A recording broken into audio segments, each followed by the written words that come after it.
बिस्मिल्लाहिर्रहमानिर्रहीम, अस्सलाम वालेकुम।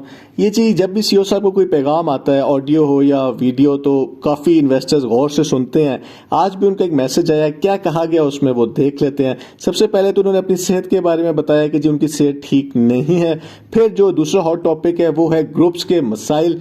उसमें सीईओ साहब ने कहा कि जी बहुत ज़्यादा उधम मचा हुआ है, हम 10,000 दफ़ा जवाब दे चुके हुए हैं, फिर भी हर शख्स अपनी गारंटी चाहता है जो कि नामुमकिन है। टॉप लीडर्स के ऊपर भी उन्होंने अपने राय दी। हो ये रहा है कि इस टाइम के ऊपर जहां सीईओ साहब के कानूनी मसाइल चल रहे हैं, तो ग्रुप्स के अंदर ये भी कहा जाता है कि जी हम अपने टॉप लीडर्स को भी कानूनी कार्रवाई करेंगे, उनके खिलाफ भी एफआईआर कटवाएंगे, जो कि कंपनी नहीं चाहती इस टाइम के ऊपर। और जो लास्ट टॉप लीडर्स की मीटिंग्स हुई थी उसमें कंपनी ने साफ साफ कहा कि जी कोई भी शख्स आपके खिलाफ जो है वो एफआईआर नहीं कटवा सकता। उन्होंने एक तरह से तसल्ली दी टॉप लीडर्स को। क्या इसमें सच है वो तो हमें नहीं पता। अब अगर हम एक वजह देखें कि ये हो क्या रहा है, तो नेटवर्क मार्केटिंग कंपनीज जिसमें लोगों के पैसे फंसते हैं, उसमें दो ही तरह के लीडर्स होते हैं। एक तो वो लीडर होता है जो आपका रिश्तेदार होता है या दोस्त होता है, जिसने अपने कमीशन के लिए आपको घेरू किया, आपके पैसे फंसा दिए। उसके खिलाफ तो वो रिश्तेदारी में या दोस्ती में एफआईआर नहीं कटवा सकते, तो ना वो आपको पैसे वापस करता है। फिर वो आपको बताता है कि यार मेरे तो अपने पैसे फंसे हुए हैं, लेकिन वो जो शख्स है ना, इसने बड़ा पैसा कमाया है और ये भी मेरी टीम में है, मैं इसकी टीम में नीचे हूं, आप मेरी टीम में है, तो इसके खिलाफ एफआईआर कटवाओ। तो जो ये टॉप लीडर्स हैं इनके ऊपर भी अब प्रेशर पड़ रहा है। फिर जो बताया गया वो ये है कि जी एसआरजी में हो, कैश बॉक्स में हो, कार कमेटी में भी हो, तो सबको पैसे वापस मिलेंगे।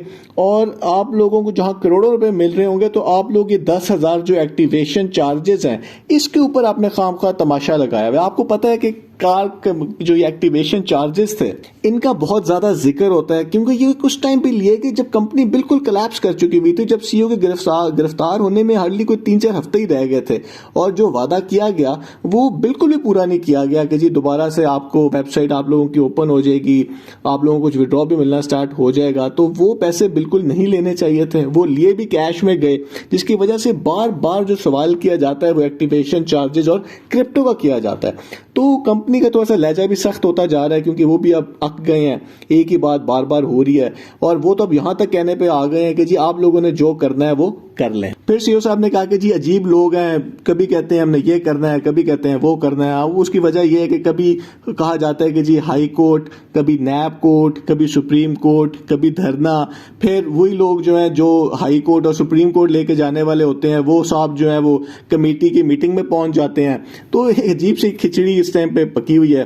फिर सीईओ साहब ने कहा कि जी जब भी पैसे लोगों के ज़ाया नहीं होंगे, मैं 5 साल से दे रहा था, तो जब मैं दे रहा था लोगों को पैसे, उस वक्त जो है लोगों के जो ट्यून थी वो कुछ और थी। ये बात बिल्कुल ठीक है। अगर आप देखें कि जो लीडर्स आज बड़े सीईओ साहब के खिलाफ मैसेजेस कर रहे होते हैं कि जी हमें बताया जाए कि कब विड्रॉ मिलेगा, तो इन लोगों ने पूरा पूरा फायदा उठाया इस कंपनी से।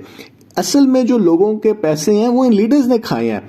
तो जो लिए हैं लीडर्स वो बड़े समझदार हैं, वो सारा मलबा डाल रहे हैं कि हमारे ऊपर एफआईआर ना कटे।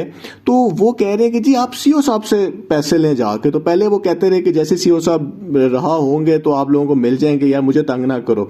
तो अब जो है वो इस तरह के मैसेजेस कर रहे हैं कि जी सीईओ साहब के ऊपर ही सारा मलबा डाला जाए। तो हर शख्स जो है वो दूसरे के ऊपर इस टाइम के ऊपर टोपी करा रहा है दूसरे को।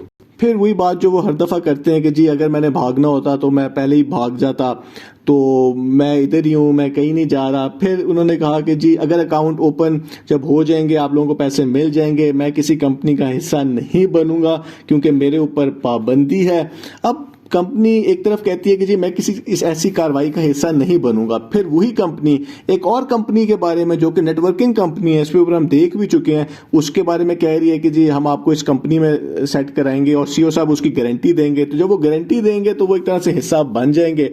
फिर जो बात की गई वो ये कि जी जो ये वेबसाइट्स हैं जो मेरे नाम पे इश्तहार चला रही हैं वो फेक हैं, और मेरी जो तस्वीर है वो बिकती है, मैं एक ब्रांड हूँ। क्या बी4यू एक ब्रांड है? देखें, बी4यू एक वाहिद कंपनी थी जो कि बेशक एक गैर कानूनी कंपनी थी, लेकिन उसने बहुत ज़्यादा पाकिस्तान के अंदर एक इम्पैक्ट क्रिएट किया। वो एसआरजी जो केपीएल हुई थी उसके टाइटल स्पॉन्सर थे, और उस वक्त थे जब अकाउंट्स इनके फ्रीज हो चुके हुए थे। तो वो पैसे कैसे अरेंज किए गए स्पॉन्सर बनने के। इसके अलावा जो PSL थी वो उसके भी स्पॉन्सर थे। फिर उन्होंने डिफरेंट बिजनेस स्टार्ट किए, उनके एड्स आते थे, लाहौर में काफ़ी एडवर्टाइजिंग होती थी। तो एक ऐसी कंपनी जो कि गैर कानूनी थी, जिनके खिलाफ नैब ने एक्शन लिया, SCCP ने एक्शन लिया, उस हवाले से इनकी बहुत ज़्यादा एक मार्केट वैल्यू थी, लोग बहुत ज़्यादा ट्रस्ट करते थे इसको। फिर अब जो उनके कानूनी मसाइल बने कि जी आप गैर कानूनी कंपनियों की लिस्ट में भी आ गए हैं, नैब ने आपके खिलाफ इश्तहार दिया हुआ है, SCCP ने आप पे जुर्माना किया है, वो बातें अपनी जगह, लेकिन एक ऐसी कंपनी जो कि गैर कानूनी काम कर रही थी, उस हवाले से इन्होंने बहुत ज़्यादा अपनी मार्केट वैल्यू बनाई है। और CEO साहब ने आखिर में एक बड़े मज़े की बात की कि जी जो ये यूट्यूबर्स हैं वो भी मेरी तस्वीरें थंबनेल पे लगाते हैं, जो बात उनकी ठीक है वैसे। तो देखते हैं कि जी क्या अपडेट आती है। लोग काफ़ी परेशान हैं। बहुत बहुत शुक्रिया।